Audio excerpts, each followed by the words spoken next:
नमस्कार प्यारे साथियों, मैं अजीत स्वागत करता हूं आपके अपने प्यारे परिवार रोजगार वेद अंकित पर। कैसे हैं आप सब लोग?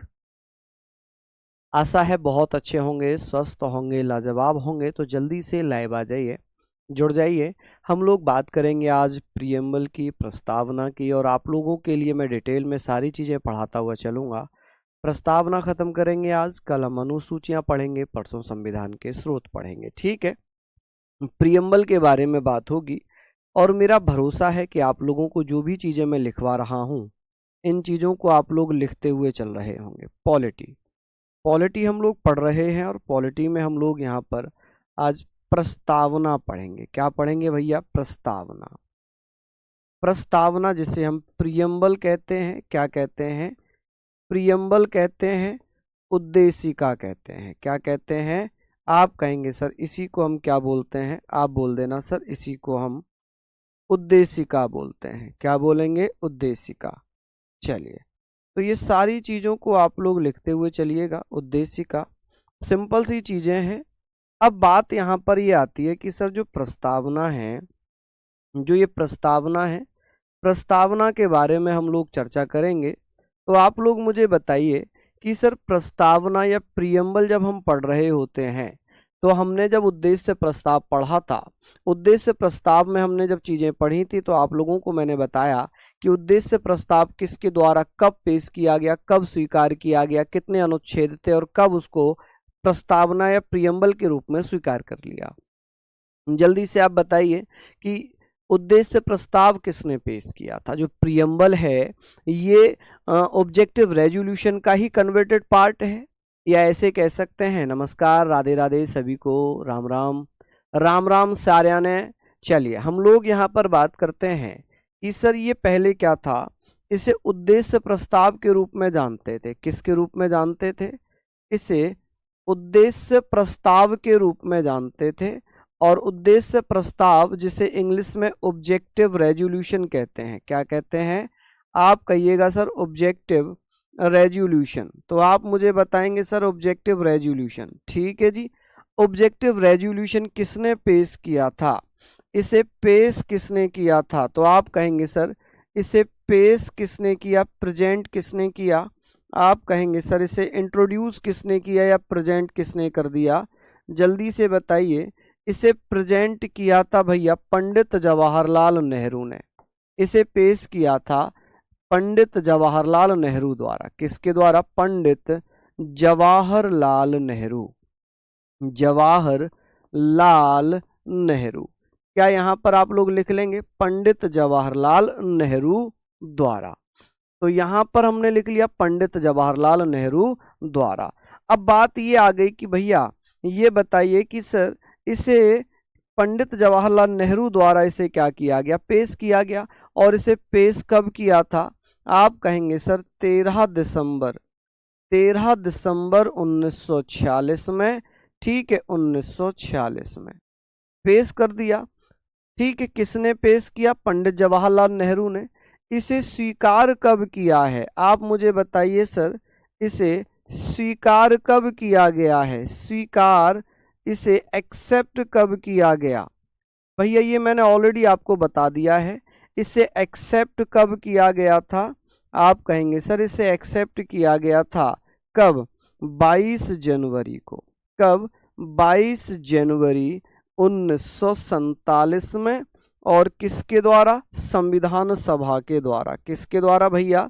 आप कहेंगे सर संविधान सभा द्वारा इसे स्वीकार कर लिया। ठीक है, बाय द कॉन्स्टिट्यूएंट असेंबली। आप कहेंगे बाय द कॉन्स्टिट्यूएंट असेंबली। कि सर संविधान सभा द्वारा इसे एक्सेप्ट कर लिया गया था, कॉन्स्टिट्यूएंट असेंबली।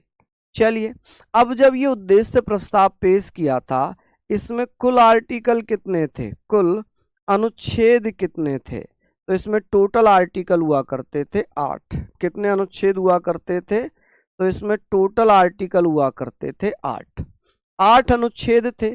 ठीक है, अब बात यहाँ पर ये है, बात यहाँ पर ये आ गई। अब आप लोग मुझे बताएंगे सर ये सारी चीज़ें हमने पढ़ ली, अब ये आप मुझे बताएं कि भैया यहाँ तक तो हमें पता है, अब जो उद्देश्य प्रस्ताव है ये प्रस्तावना कब बना, उद्देश्य प्रस्ताव को प्रस्तावना के रूप में कब स्वीकार किया गया है। चलिए, ये जो उद्देश्य प्रस्ताव है इसे प्रस्तावना कब बनाया गया, प्रस्तावना के रूप में, प्रस्तावना के रूप में, एज अ प्रियम्बल। आप कहेंगे सर एज अ प्रियम्बल। इसे कब स्वीकार किया गया, प्रियम्बल के रूप में स्वीकार कब किया गया है, ठीक है, रूप में स्वीकार कब किया गया, स्वीकार यानी कि एक्सेप्ट कब किया गया, तो आप मुझे बता देंगे। चलिए जल्दी से बताइए, इसे एक्सेप्ट कब किया गया, तो इसे एक्सेप्ट कर लिया गया भैया कब, 26 नवंबर 1949 में, 26 नवंबर 1949 में, ठीक है जी। कब, 26 नवंबर 1949 में इसे एक्सेप्ट कर लिया। अब बात ये आ गई कि सर जो प्रस्तावना थी, प्रस्तावना का विचार कहाँ से लिया गया था, प्रस्तावना का विचार या इसका आइडिया कहाँ से लिया गया है, और इसका आइडिया के साथ साथ इसकी भाषा कहाँ से ली गई है, भाषा लैंग्वेज कहाँ से ली गई है, जल्दी से बताइए। लैंग्वेज, मैं इसमें बहुत डिटेल आपको बताऊंगा, आप बताइएगा कि सर इसका जो आइडिया है वो कहाँ से लिया गया है, आइडिया कहाँ से लिया है। आप कहेंगे सर इसका आइडिया हमने कहाँ से लिया, कौन कौन भैया बता रहे हैं, कमेंट बंद हो गए। चलिए, इसका जो विचार है वो हमने कहाँ से लिया था, आइडिया कहाँ से लिया है, तो आप कहेंगे सर इसका जो विचार है ना, ये विचार हमने लिया अमेरिका से। कहाँ से लिया है, अमेरिका से। तो आप कहेंगे सर विचार तो हमने अमेरिका से लिया था और भाषा शैली इसकी हमने ऑस्ट्रेलिया से ली है। कहाँ से, आप कहेंगे फ्रॉम दी ऑस्ट्रेलिया, ठीक है जी, ऑस्ट्रेलिया से हमने क्या लिया है, इसकी भाषा ली है। चलिए कि सर हमने ये विचार कहाँ से लिया, अमेरिका से, और भाषा कहाँ से लिया, ऑस्ट्रेलिया से। सर ये बताइए हमारी जो प्रस्तावना है, प्रस्तावना की जो शुरुआत है वो कैसे होती है। आप कहेंगे सर प्रियम्बल की जो स्टार्टिंग है वो कैसे होती है। हम जानते हैं कि वी द पीपल, हम भारत के लोग, ये हमारी प्रस्तावना की शुरुआत है, ठीक है जी। हाँ जी, नोट्स बनाना प्रारंभ करें भैया, फर्स्ट क्लास से ही नोट्स बनाएं आप लोग, रिक्वेस्ट है। यहाँ पर हम लोग इन चीज़ों को पढ़ रहे हैं, आप लोग ध्यान रखेंगे कि सर ये बताइए कि जो हमारी प्रस्तावना है, जो हमारी प्रस्तावना प्रियम्बल है, प्रस्तावना कि सर प्रस्तावना इसकी स्टार्टिंग कैसे होती है। जो हमारी प्रियम्बल है, प्रियम्बल, आप मुझे बताएंगे सर प्रियम्बल इसकी स्टार्टिंग कैसे होती है, कि शुरुआत कैसे है, शुरुआत यानी कि इसकी स्टार्टिंग कैसे होती है, शुरुआत जिसे हम कहते हैं स्टार्टिंग। कौन कौन भैया जानता है कि सर इसकी स्टार्टिंग कैसे होती है। आप कहेंगे सर प्रस्तावना स्टार्ट होती है हम भारत के लोग, हम भारत के लोग, ठीक है, हम भारत के लोगों से ये प्रस्तावना स्टार्ट हो जाती है, हम भारत के लोग, ठीक है, ये स्टार्ट होती है। मैं दिखा भी देता हूँ, यहाँ पर आपको दिख रहा होगा, हम भारत के लोग भारत को एक संपूर्ण प्रभुत्व संपन्न समाजवादी पंथ निरपेक्ष लोकतांत्रिक गणराज्य बनाने के लिए उसके समस्त नागरिकों को, तो ये आपको दिख रही होगी। यहाँ पर हम बात कर रहे हैं the constitution of India, preamble है कि we the people of India, यहाँ से हमारी स्टार्टिंग हो रही है, ठीक है। तो हम कहेंगे सर इंग्लिश में भी अगर आप चाहें तो इसको लिख सकते हैं, इंग्लिश में आप लिख सकते हैं we the people of India, we the people of India, कि हम भारत के लोग भारत को एक प्रभुत्व संपन्न गणराज्य बनाने की बात करते हैं, ठीक है, हम भारत के लोग। अब ये जो शब्दावली है, ये जो शब्दावली है ना, ये हमने कहाँ से ली है। आप मुझे बताइएगा कि सर ये जो शब्दावली है, ये शब्दावली हमने कहाँ से ली है, कहाँ से प्रेरित है। चलिए बताइए प्रेरित कहाँ से है, हम कहाँ से इंस्पायर्ड हुए हैं, प्रेरित यानी कि इंस्पायर्ड कहाँ से हैं। चलिए बताइएगा कि सर ये बताएं कि हम भारत के लोग, ये जो लाइन हमने ली है ये हमने कहाँ से लिया? बहुत बढ़िया, रूबी बता रही हैं, बिल्कुल सही, सानिया वर्मा। चलिए बहुत बढ़िया, साइना वर्मा, बिल्कुल। चलिए बहुत बढ़िया, दीक्षा, रितु, बहुत शानदार, विशाल, स्लो, बिल्कुल मैं तो बहुत स्लो बता रहा हूँ, बहुत स्लो बता रहा हूँ। हाँ जी, पूजा, मोहन, हाँ जी, निशा। चलिए, तो अब आप मुझे बताएंगे सर, ये जो हम भारत के लोग हैं ये हमने कहाँ से लिया है? फ्रॉम दी यूएनओ चार्टर, या ऐसे कह सकते हैं कि सर यूएनओ के चार्टर से, यूएनओ के चार्टर से। जो यूएनओ का चार्टर है ना, from the charter of UNO, आप कहेंगे sir from the charter of UNO, charter of UNO, charter of UNO, united nation organisation. वहां पर लिखा है ना हम भारत के लोग, तो वहां लिखा हुआ है we the people of UNO. ठीक है, with the people of UNO, तो यूएनओ के चार्टर से आप कहेंगे सर, यूएनओ के चार्टर में लिखा है we the people of UNO, जैसे अमेरिका के उसमें लिखा है ना we the people of USA, तो वैसे ही लिखा हुआ है we the people of UNO, हम यूएनओ के लोग। ठीक है, तो ये हमने वहां से लिख लिया, वहां से हमने लिख लिया। विशाल, कोशिश करिए मेरे दोस्त, कोशिश करिए, अगर आपको समझ में आए, मजा आए, तो फिर आप बाद में कहना कि सर मजा आ रहा है। बस समझना हमें क्या है, थोड़ा सा मन लगाना है इसमें, मन लगाना है। जैसे कि अगर यहाँ पर मैंने पूछा कि सर प्रस्तावना हम पढ़ रहे हैं, उद्देश्य प्रस्ताव के बारे में हमने बात करनी थी, तो हमने यहाँ पर पढ़ा था कि सर जो उद्देश्य प्रस्ताव है ये जो है ऑब्जेक्टिव रेजोल्यूशन के नाम से पेश हुआ था पंडित जवाहरलाल नेहरू के द्वारा 13 दिसंबर 1946 में। इसे संविधान सभा के द्वारा स्वीकार कर लिया गया 22 जनवरी 1947 में, जिसमें मैंने कल भी चर्चा की थी। ठीक है, संविधान सभा के द्वारा इसे स्वीकार किया गया। प्रस्तावना के रूप में इसे कब स्वीकार किया? 26 नवंबर 1949 में। इसका जो विचार है, इसका आइडिया कहां से लिया था? अमेरिका से। और इसकी भाषा जो है, ये भाषा हमने कहां से ले ली? लैंग्वेज हमने ऑस्ट्रेलिया से ले ली।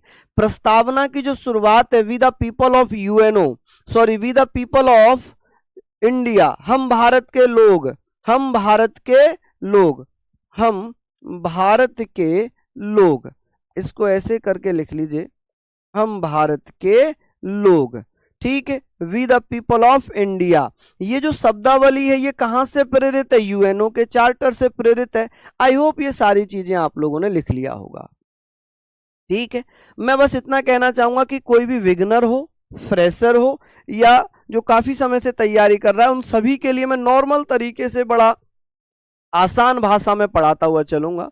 ठीक है, एकदम नॉर्मल तरीके से लिख लिया। आई होप यहां तक आपने पढ़ लिया होगा। चलिए बहुत बढ़िया, शानदार, यहां तक हम लोगों ने लिख लिया होगा। अब बात करते हैं कि यहां पर हमने पढ़ लिया कि सर ये बताइए कि इसके बारे में कुछ कुछ स्टेटमेंट हैं, कुछ कथन हैं, कुछ स्टेटमेंट हैं कि किसने क्या कहा था। स्टेटमेंट की बात मैं कर रहा हूं, कथन की बात कर रहा हूं कि भैया प्रस्तावना से संबंधित कथन। आप कहेंगे कथन किससे संबंधित होंगे? तो आप कहेंगे रिलेटेड टू प्रस्तावना। ठीक है, प्रस्तावना से संबंधित है, प्रस्तावना से संबंधित। ठीक है जी, प्रस्तावना से संबंधित कथन है और इन कथनों पर हम चर्चा करेंगे, संबंधित। ठीक है, जैसे कि सबसे पहला प्रश्न बन जाता है कि सर हमारी जो प्रस्तावना है, हमारी जो प्रस्तावना है, कि इस प्रस्तावना को संविधान की आत्मा किसने कहा था? ऐसे करके क्वेश्चंस आते हैं कि सर ये जो हमारी प्रस्तावना है, प्रियम्बल है, प्रेम्बल को, प्रस्तावना को संविधान की आत्मा किसने कहा था? आप मुझे बताएंगे संविधान की आत्मा, संविधान की आत्मा किसने कहा है? सोल ऑफ कॉन्स्टिट्यूशन किसने कहा? चलिए बताइए। आप कहेंगे सर सोल ऑफ, ये तो दिखेगा ही नहीं कलर, चलिए यहां पर लिख देता हूं कि भैया सोल ऑफ, यहां पर लिख रहा हूं सोल ऑफ कॉन्स्टिट्यूशन किसने कहा था? चलिए देखते हैं आप लोग कितने भैया कितनी बहन इसको बता पा रहे हैं कि सर ये किसने कहा था। अच्छा प्रश्न है। आप कहेंगे सर यहाँ पर कि सर संविधान की आत्मा प्रियम्बल प्रस्तावना को संविधान की आत्मा किसने कहा था? तो आप मुझे बता देंगे सर ठाकुरदास भार्गव। गजब का प्रश्न है। किसने कहा था? ठाकुरदास भार्गव। ठाकुरदास भार्गव के द्वारा कहा गया। ठाकुरदास भार्गव द्वारा, ठीक है, द्वारा कहा गया कि सर प्रस्तावना संविधान की आत्मा है। ऐसा कथन किसने कहा था? ठाकुरदास भार्गव ने। आपसे पूछा जाएगा कि सर जो प्रस्तावना है, यहाँ पर हम लोग बात कर रहे हैं प्रस्तावना को लेकर। चलिए आप मुझे बताइए, यहाँ पर हमने ये चीजें पढ़ ली। अब बात आती है कि सर प्रस्तावना संविधान का परिचय पत्र है। किसने कहा था कि प्रस्तावना संविधान का परिचय पत्र है? ये किसने कहा था? परिचय पत्र यानी कि इंट्रोडक्टरी लेटर। आप कहेंगे sir introductory letter. Introductory letter किसने कहा था? जल्दी से बताइए।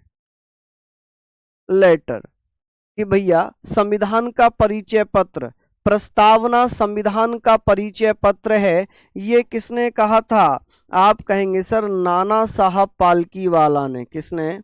नाना साहब पालकीवाला। नाना साहब पालकीवाला,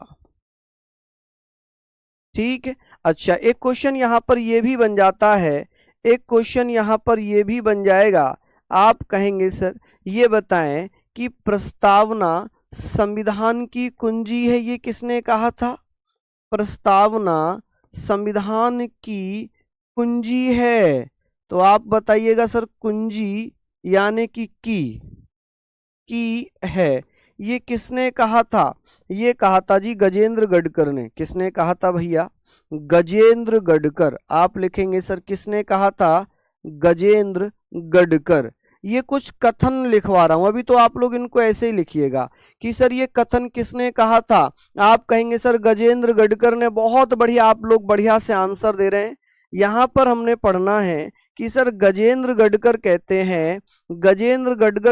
हैं कि प्रस्तावना संविधान की कुंजी है, की है, ठीक है। चलिए अब यहां पर एक कथन और आ जाता है कि प्रस्तावना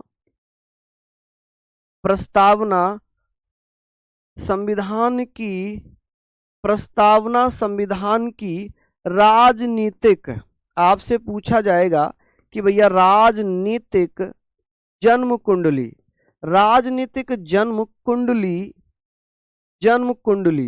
या क्वेश्चन आएगा जन्मपत्री। किसने कहा है? जन्मपत्री, ठीक है जी, जिसको हम बोलते हैं होरोस्कोप। क्या बोलते हैं? आप कहेंगे सर होरोस्कोप किसने कहा है? ठीक है, होरोस्कोप किसने कहा था? ठीक है, जन्म कुंडली संविधान की राजनीतिक जन्म कुंडली या जन्मपत्री है, ये कथन किसका है? आप कहेंगे सर ये किसने कहा था? ये कहा था के.एम. मुंशी ने। कन्हैयालाल माणिकलाल मुंशी, के.एम. मुंशी ने कहा था, ठीक है। चलिए ये सारे पॉइंट बहुत महत्वपूर्ण है, इनको लिखना। अभी तो मैं इनके केस भी लिखवाऊंगा, चलिए केसेस भी मैं आपको कराऊंगा। अब बात आती है सर एक दो कथन और है, वो भी लिख लेते हैं कि सर प्रस्तावना संविधान निर्माताओं के विचारों को जानने की कुंजी है। संविधान के निर्माताओं, ठीक है जी, क्या है? निर्माताओं के विचारों को जानने की कुंजी है। संविधान निर्माताओं के विचारों को जानने की कुंजी है। विचारों को जानने की कुंजी है,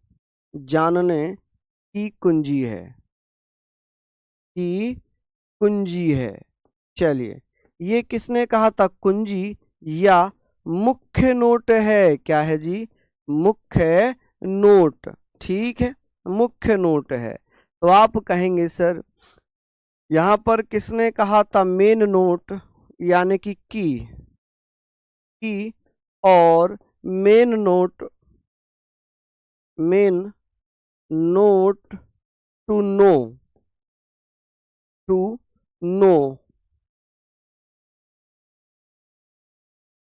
नो the thoughts of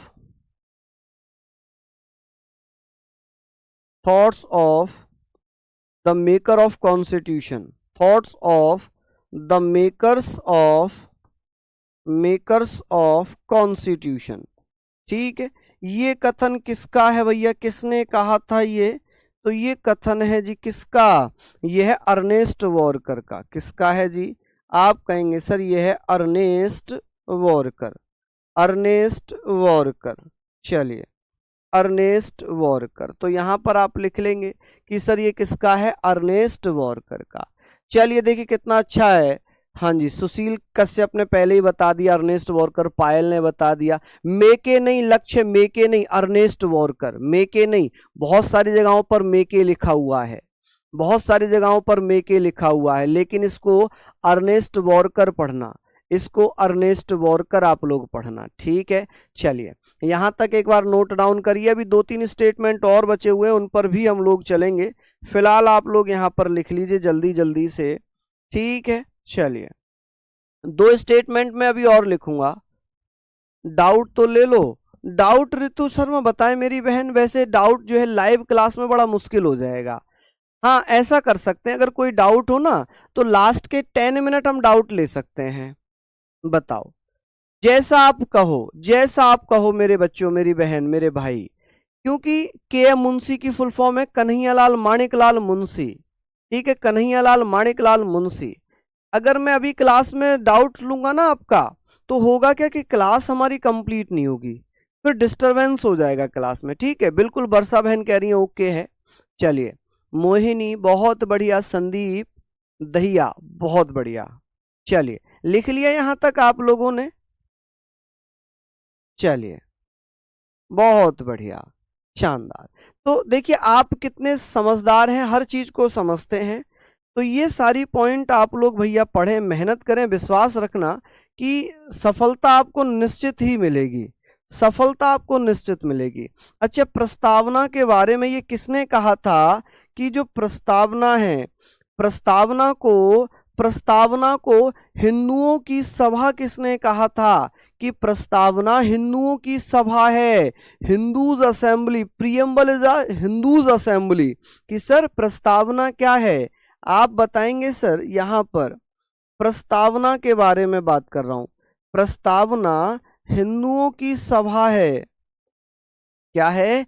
हिंदुओं की सभा है। ये किसने कहा था? सभा है। द प्रियम्बल, आप कहेंगे sir the preamble is Hindus assembly. आप कहेंगे सर हिंदूज असेंबली। ठीक है जी, हिंदूज असेंबली। तो ये किसने कहा था? आप कहेंगे सर विस्काउंट ने कहा था। किसने कहा था? ये कहा था विस्काउंट ने। विस्काउंट, ठीक है जी, विस्काउंट ने कहा था। अच्छा, कि सर प्रस्तावना भारत का एक सूक्ष्म दल है। तो प्रस्तावना के बारे में किसने कहा था? प्रस्तावना भारत का एक सूक्ष्म दल है, क्या है? सूक्ष्म दल, यानी कि माइक्रो ग्रुप बताया। क्या बताया जी? आप कहेंगे सर माइक्रो ग्रुप। तो आप मुझे बताइएगा सर माइक्रो ग्रुप बताया। यहां तक हमने पढ़ लिया कि सर माइक्रो ग्रुप बताया। तो आप कहेंगे सर किसने बताया था? तो जी ऑस्टिन ने कहा था। किसने? जी ऑस्टिन ने कहा था। चलिए जी ऑस्टिन, तो यहां पर हम लिखेंगे सर जी ऑस्टिन के द्वारा कहा गया। किसके द्वारा कहा गया जी? किसके द्वारा जी? ऑस्टिन के द्वारा। ठीक है, ये बहुत महत्वपूर्ण कथन है, इनको आप लोग जरूर लिखिएगा। बिल्कुल, पॉलिटी बहुत कठिन लगती है। मेरी बहन है मनीषा देसवाल, कह रही है कि सर ये, हाँ जी, नहीं, आप जब पढ़ने लगेंगे ना तो अभी आप 4-5 दिन दीजिए, अगर आपको लगे कि हाँ सबसे इंटरेस्टिंग पॉलिटी है, तब आप कहना कि भैया आप सही बता रहे थे कि पॉलिटी में ही मजा आता है पढ़ने में। जीएस में सबसे मजेदार टॉपिक कोई है, कोई सब्जेक्ट है तो वो पॉलिटी है। ठीक है, जब आप पढ़ेंगे ना तो मुझे ये लगता है कि पॉलिटी से एक तो जीएस में आपके हरियाणा जीके के बाद सबसे ज्यादा क्वेश्चंस जो आते हैं ना वो पॉलिटी से आते हैं। आपके सीईटी में, हरियाणा सीईटी में सबसे ज्यादा जीके आती है, सॉरी हरियाणा जीके आती है, और हरियाणा जीके के बाद सबसे ज्यादा जो क्वेश्चंस पूछे जाते हैं वो पॉलिटी से पूछे जाते हैं। ठीक है, चलिए। नहीं नहीं रितु शर्मा, साइंस वालों के लिए भी नहीं, इसमें मजा आने लगेगा, इसमें मजा आने लगेगा भी आपको पढ़ने में। ठीक है, चलिए, कुछ बढ़ा दिया होगा, जैसे मैंने धाकड़ में शायद ये नहीं करवाए थे, ये नहीं करवाया था, ये वाला नहीं कराया था, 3 इसमें स्टेटमेंट मैंने एक्स्ट्रा करा दिए। जब जब मैं नया नया, जब जब जितनी बार भी पढ़ाऊंगा कुछ नया आपके लिए लेकर आऊंगा, नया आपके लिए लेकर आऊंगा। ठीक है, अच्छा, जी ऑस्टिन को मैंने बताया भी था कि 2011 में पद्मश्री पुरस्कार से भी सम्मानित किया गया है इन्हें। चलिए, अब बात आती है कि सर ये बताइए कि कुछ केसेस हैं, प्रस्तावना से संबंधित केस। ठीक है, प्रस्तावना से संबंधित केस, से संबंधित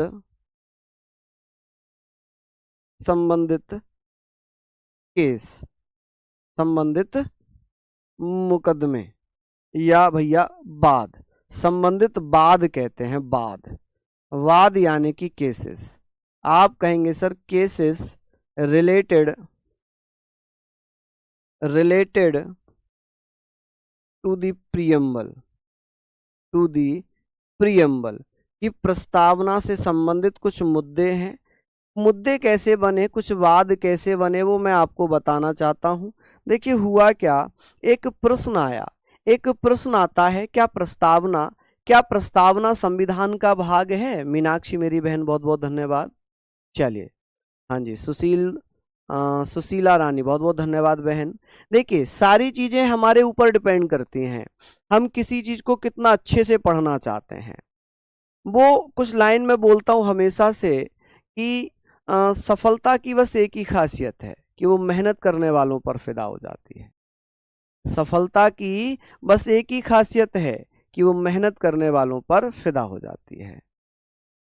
ठीक है, अब बात यहाँ पर, ये सारी चीजें तो हो गई हमारी, अब हम मेहनत करेंगे तो जाहिर सी बात है भैया सफलता हमारे कदमों में होगी।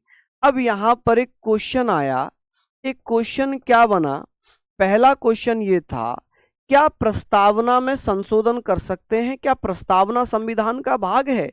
ये क्वेश्चन आता है। ठीक है, अब हम लोग बात करते हैं, आप लोग मुझे बताइए, आप लोग कहेंगे सर क्या प्रस्तावना संविधान का भाग है? यहां पर पहला प्रश्न था, क्या प्रस्तावना संविधान का भाग है? क्या प्रस्तावना, बच्चों हिंदी इंग्लिश दोनों लिख रहा हूं, कहीं दिक्कत तो नहीं है? क्या प्रस्तावना संविधान का भाग है? आप कहेंगे सर संविधान का भाग है, ये एक प्रश्न था, भाग है। क्या इसमें संशोधन कर सकते हैं? क्या इसमें संशोधन कर सकते हैं?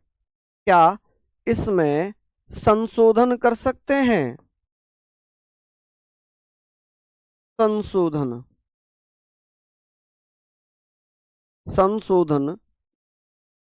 कर सकते हैं, कर सकते हैं, ये एक क्वेश्चन पूछा गया। तो भैया इसमें क्या था, इसमें ये मामला कहां चला गया, ये सुप्रीम कोर्ट में मामला उठा। अब जब ये क्वेश्चन बना तो ये क्वेश्चन कौन से केस में बना था? एक केस था जिसे कहते हैं वेरुवादी versus union territory of India कह लें या इंडियन यूनियन कह लें, टेरिटरी ऑफ इंडिया कहना ज्यादा अच्छा रहेगा, भारत संघ, ठीक है, टेरिटरी ऑफ इंडिया। कि सर वेरुवादी बनाम भारत संघ एक मामला आया 1960 का, जिसमें यह कहा गया क्या प्रस्तावना संविधान का भाग है, ये क्वेश्चन था। तो उसमें कहा गया कि प्रस्तावना संविधान का भाग नहीं है और इसमें संशोधन नहीं हो सकता, इसमें संशोधन नहीं हो सकता। हाँ जी, अखिलेश, इनका नाम क्या है, अखिलक गोरवाल, मैं नाम ही नहीं पढ़ पा रहा हूं इनका। हाँ जी, आपका कमेंट दिख रहा है भैया, दिख रहा है, बिल्कुल। चलिए अब बात आती है, चलिए यहां पर एक केस था वेरुवादी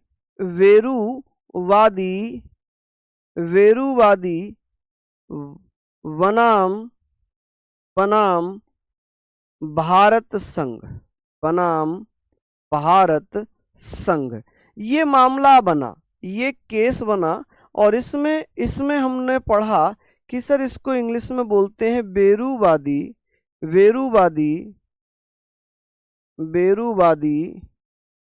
वर्सेस टेरिटरी ऑफ इंडिया,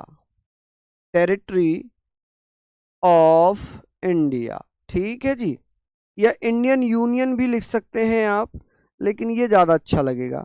और ये मामला कब का था, ये मामला था 1960 का, ठीक है, 1960 का।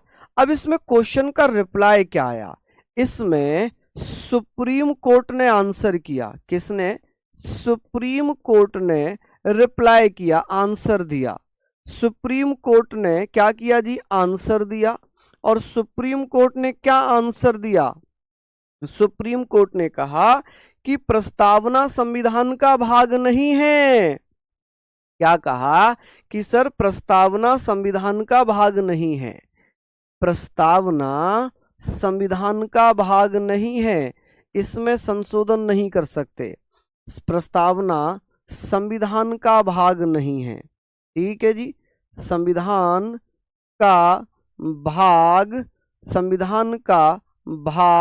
नहीं है, इसमें संशोधन नहीं कर सकते, इसमें संशोधन नहीं कर सकते। आप कहेंगे सर इसमें संशोधन नहीं कर सकते, ठीक है जी, क्या नहीं कर सकते, इसमें संशोधन नहीं कर सकते, चलिए बहुत बढ़िया, नहीं कर सकते हैं। चलिए अब यहां पर हमने बात कर ली, इसमें क्या था, द प्रियम्बल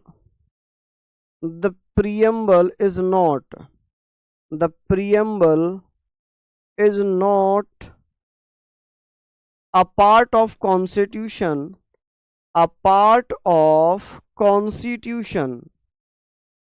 ठीक है, constitution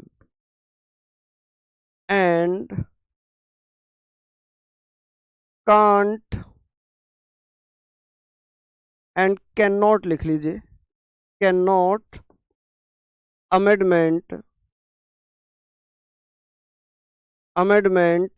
in it, इसमें संशोधन नहीं कर सकते, ठीक है। ये मामला सब यहां पर आया, ठीक है, ये सारी चीजें आ गई।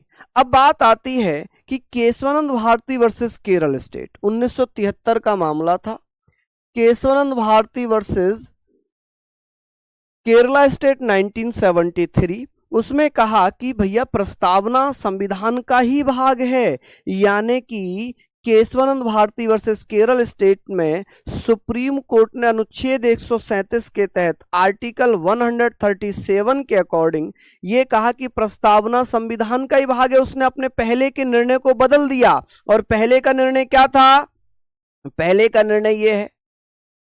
हाँ जी प्रिया, आपका कमेंट देख रहा है सर, एक ही लिखिए सर, मैंने धाकड़ बैच के नोट्स बनाए। अनीता बिल्कुल, आपको जो भी नई पॉइंट्स लगे वो लिख लो, जैसे कि अभी मैंने 2-3 स्टेटमेंट एक्स्ट्रा लिखवाए हैं तो उनको आप लिख लो, वो हमने धाकड़ में नहीं लिखे थे, ठीक है। जो आपको लग रहा है कि नए पॉइंट है इसमें आप लोग लिख लीजिए। अब बात ये आ गई कि सर प्रस्तावना संविधान का भाग नहीं है, ऐसा किसमें कहा गया था, वेरुवादी बनाम भारत संघ में। लेकिन प्रस्तावना संविधान का भाग है, ऐसा किसमें लिखा था, ऐसा लिखा था केशवानंद भारती वर्सेस केरल स्टेट में। ठीक है।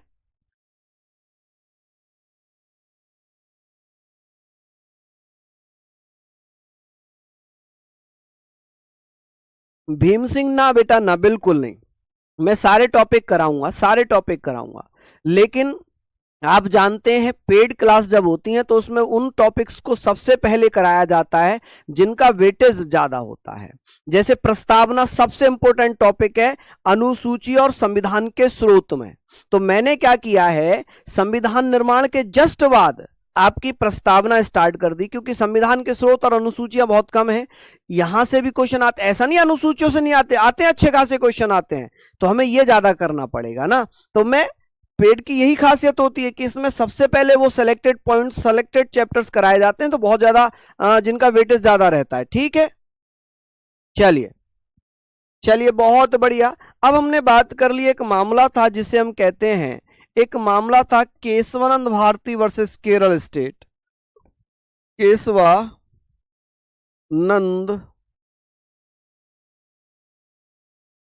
केशवानंद भारती केशवानंद भारती बनाम भारत संघ, बनाम भारत संघ, सॉरी बनाम केरल राज्य, केरल। ठीक है, केरल। तो आप कहेंगे सर केशवानंद भारती बनाम केरल 1973। ठीक है, Keshavananda Bharti versus Kerala state 1973।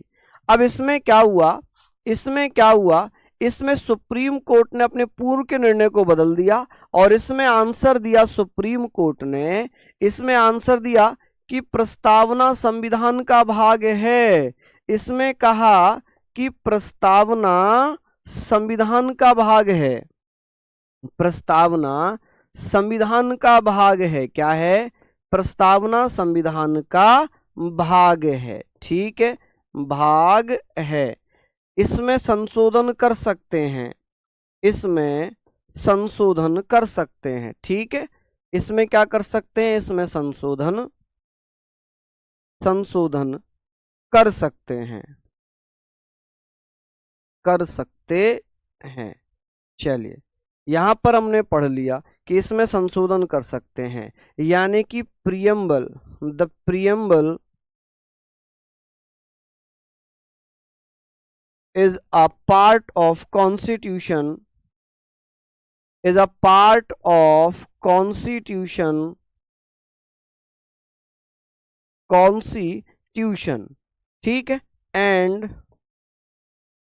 can amendment in it, can amendment in it, amendment in it, इसमें संशोधन कर सकते हैं। चलिए, ये हमने पढ़ लिया यहां तक। ठीक है जी। अच्छा, प्रस्तावना में कितनी बार संशोधन हो सकता है? ठीक है, इसमें यह कहा गया केशवानंद भारती वर्सेस केरल स्टेट में कि संविधान के मूल ढांचे में परिवर्तन नहीं हो सकता, संशोधन नहीं हो सकता, बाकी सब में हो सकता है। जो बेसिक स्ट्रक्चर है, तो आप कहेंगे सर बेसिक स्ट्रक्चर को छोड़कर, मूल ढांचे को छोड़कर सब में संशोधन हो सकता है। मूल ढांचा, आप कहेंगे सर मूल ढांचा। ठीक है जी, मूल ढांचा, बेसिक स्ट्रक्चर को छोड़कर, संविधान का जो बेसिक स्ट्रक्चर है ना, स्ट्रक्चर, जो बेसिक स्ट्रक्चर है उसको छोड़कर, को छोड़कर, यानी कि संविधान का जो बेसिक स्ट्रक्चर है, मूल ढांचा है, उसको छोड़कर,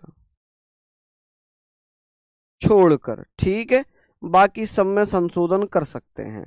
ठीक है, बाकी क्या कर सकते हैं जी, बाकी सब में संशोधन हो सकता है।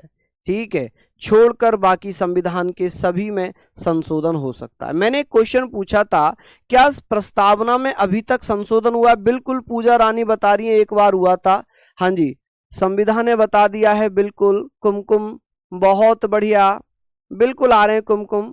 चलिए, बहुत बढ़िया, एक बार हुआ है। कब कब हुआ था? बिल्कुल, हाँ जी, हमने यहां पर ये चीजें लिख ली। अब बात आती है कि सर संशोधन कब किया गया, संशोधन कब किया गया? आप कहेंगे सर प्रस्तावना में एक बार संशोधन हुआ है, प्रस्तावना आप कहेंगे सर प्रस्तावना। प्रियम्बल में, प्रस्तावना में एक बार संशोधन हुआ। कितनी बार? एक बार। तो आप कहेंगे सर एक बार संशोधन हुआ है। चलिए लिखिएगा, यहां पर हम लोग लिखेंगे कि सर क्या हुआ है, एक बार संशोधन हुआ है। कब? कब संशोधन हुआ है? तो भैया एक बार हुआ कब? 42वां संविधान संशोधन, 42वां कॉन्स्टिट्यूशनल अमेंडमेंट एक्ट 1976, संविधान संशोधन अधिनियम, 42वां संविधान संशोधन अधिनियम। ठीक है, ये कब का है? 1976 का। चलिए यहां पर हमने ये सारी चीजें पढ़ ली।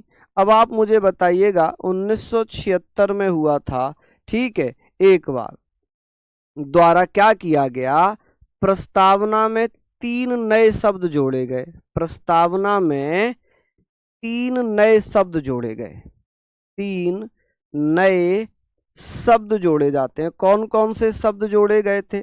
न्यू वर्ड्स जोड़े गए। ठीक है, न्यू वर्ड्स जोड़े जाते हैं। ठीक, वर्ड्स। चलिए यहां पर हम लोग बात करते हैं नए शब्द।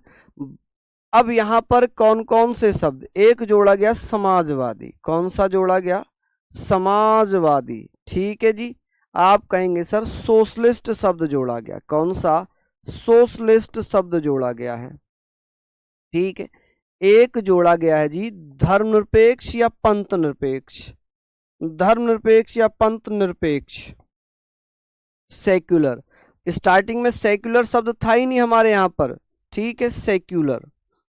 आप कहेंगे सर सेक्युलर, सेक्युलर शब्द जोड़ा गया। ठीक है, और एक जोड़ा गया तीसरा अखंडता। अखंडता, इंटेग्रिटी, अखंडता, इसको हम बोलते हैं इंटेग्रिटी। इंटेग्रिटी। चलिए देखिए जैसे यहां पर है ना, ये आप कहेंगे सर इसमें 3 शब्द जोड़ दिए गए थे। कौन कौन से जोड़ दिए गए थे? यहां पर देखिए सेक्युलर शब्द जोड़ दिया, ये सोशलिस्ट शब्द जोड़ दिया, और यहां पर कहा गया इंटेग्रिटी। तो आप कहेंगे सर इंटेग्रिटी कहां पर है? दिख रहा है आपको? छठे पैरा में देखना है, ये रहा इंटेग्रिटी। ठीक है, तो ये 3 शब्द जोड़ दिए गए थे। 3 शब्द जोड़ दिए गए थे। आप कहेंगे सर ये दोनों प्रथम पैराग्राफ में जोड़े गए थे। ये प्रथम पैराग्राफ में जोड़े गए थे, प्रथम पैरा में, और ये छठे पैरा में जोड़ा गया था। छठे पैरा में, पैरा मतलब पैराग्राफ। जैसे कि ये यहां से यहां तक का क्या हो जाएगा? ये पहला पैराग्राफ हो जाएगा। ठीक है, और ये वाला जो है, ये वाला, ये है छठा पैरा। ये कौन सा पैरा है? छठा पैरा है। ठीक है, तो इस प्रकार से हमने ये पढ़ लिया। इस प्रकार से ये चीजें हमने पढ़ ली। अब बात आती है कि सर हमारी प्रस्तावना में कितने प्रकार के न्याय हैं, कितने प्रकार की समानताएं हैं, कितने प्रकार की आप कह सकते हैं कि सर भाईचारे की बात हो रही है। तो आप जल्दी जल्दी से बता दीजिए। बहुत बढ़िया,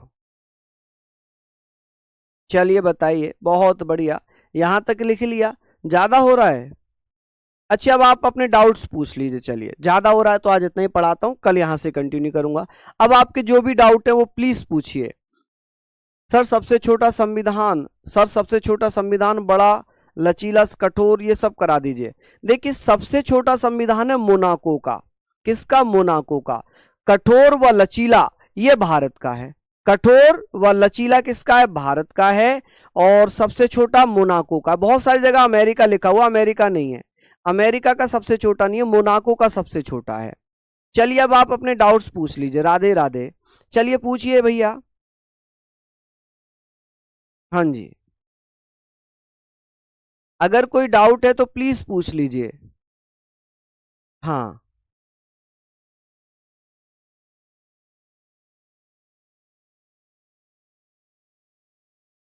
चलिए, बहुत बढ़िया। मोनाको, बिल्कुल। पेरूवादी एक क्षेत्र है। बेरूवादी एक क्षेत्र है जो 1960 में एक मामला बना, और ये कहा गया कि जो बेरूवादी क्षेत्र था, जो एरिया है, वो पाकिस्तान को दिया जाए। पाकिस्तान मांग कर रहा था तो भारत ऐसे तो दे नहीं सकता था। तो भैया ये डिसीजन हुआ कि क्या अनुच्छेद 3 में इतना अधिकार है कि भारत के किसी भी क्षेत्र को भारत बिना संविधान संशोधन के किसी दूसरे देश को दे सकता है। तो भैया ये कहा गया कि वेरूवादी जो मामला है कि अनुच्छेद 3 के तहत संसद बिना संविधान संशोधन किए हुए अनुच्छेद 3 में भारत के किसी भूभाग को, लैंड ऑफ एरिया को किसी अन्य देश को नहीं सौंप सकता। उसके लिए संविधान संशोधन जरूरी है। इसलिए 9th कॉन्स्टिट्यूशनल अमेंडमेंट एक्ट 1960 नौवां संविधान संशोधन अधिनियम 1960 किया गया, जिसके माध्यम से जो बेरूवादी क्षेत्र था वो पाकिस्तान को दे दिया। किसे दे दिया? पाकिस्तान को दे दिया। ठीक है, तो आप लोग ये पढ़ लीजिए, आशा है आप लोग इसको पढ़ेंगे। सर सुप्रीम कोर्ट तो कहता है संशोधन नहीं हो सकता। अच्छा प्रश्न है। चलिए मैं बताता हूं। यहां पर सुप्रीम कोर्ट ने कहा कि संशोधन नहीं हो सकता, लेकिन यहां पर उसने अपना निर्णय बदल दिया ना। उसने कहा कि संविधान का भाग है, इसमें संशोधन कर सकते हैं। ठीक है, चलिए तो ये चीजें आप लोग लिखिए। इससे आगे मैं कल कंटिन्यू करूंगा, अनुसूचियां कल पढ़ाऊंगा, तो अनुसूचियों में यहीं से स्टार्ट करूंगा। ठीक है, तो फिर मिलते हैं आप लोगों से। तब तक के लिए जय हिंद, जय भारत, राधे राधे।